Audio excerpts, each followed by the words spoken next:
Going down the highway. Yeah. So and my wife ran me over. No, there's a little The more. end. The end. There's a little more context to it than that, but no, we had a '76 Corvette. We'd only been married a year and a half, 2 years, and thought this was amazing that we got our first Corvette. And this is pre-children, of course. And we decided to, one evening, decide a road trip from Dayton down to Cincinnati. And it broke down the highway. You know, it's the onboard main computer chip died. You just get your cell phone out and call someone, right? Yeah, no cell phone, right? That was Like few years ago. 1982? Yeah, somewhere around there. Yeah, back in the early 80s, yep. Okay. I figured it was like early 80s. Yeah, that was before even the prehistoric cell phones. So, and no one would stop. We're pulled over on the side of the highway. I've got the hood up. Nobody stops. Everyone's too busy, on the run. And your mom at the time had a brace on her knee, and I'm like, you know, it's probably more than a quarter mile to the nearest exit. I'm not going to have her walk that far, and I'm not going to leave her. Like, get in the car. I'll push it. I'm a man. I'll push it. It's a light car. It's not a big deal. And it's mostly downhill.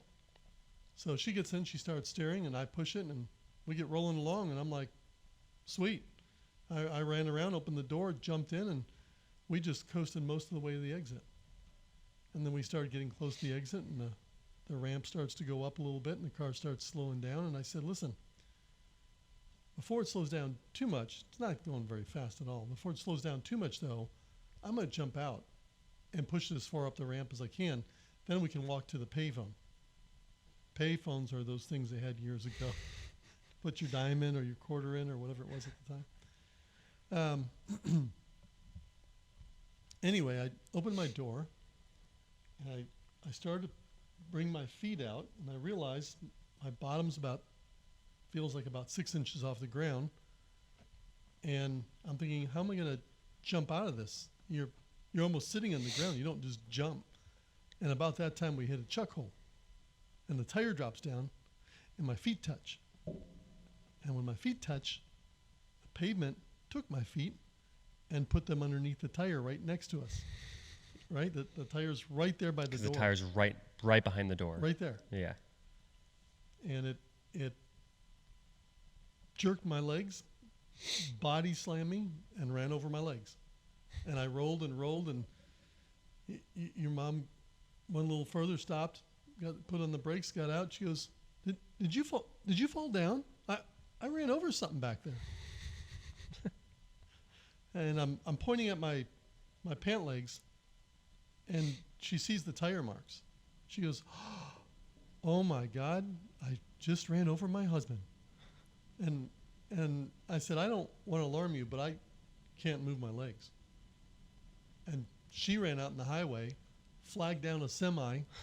He gets on the CB radio, calls on the emergency channel to the police, and they come out and they haul me in an ambulance. Worst ride of my entire life. Bumpiest, most chuck holes I've ever seen on a single road on the way to the hospital. And not a thing was broke. My work boots saved my ankles. My hips were extremely... But you're in the hospital and you can't feel anything. I can feel my legs. I just can't move them. Yeah, and you can't walk. So you think... I can't. I'm thinking I'm a paraplegic. Yeah, right? And I know to give Mom like some context here too. Whenever you tell the story in front of her, she always butts in and says like, "Oh my gosh, I just married my husband like a year or two ago, and now he's going to be in a wheelchair for the rest of his life." Right. Wow. Great.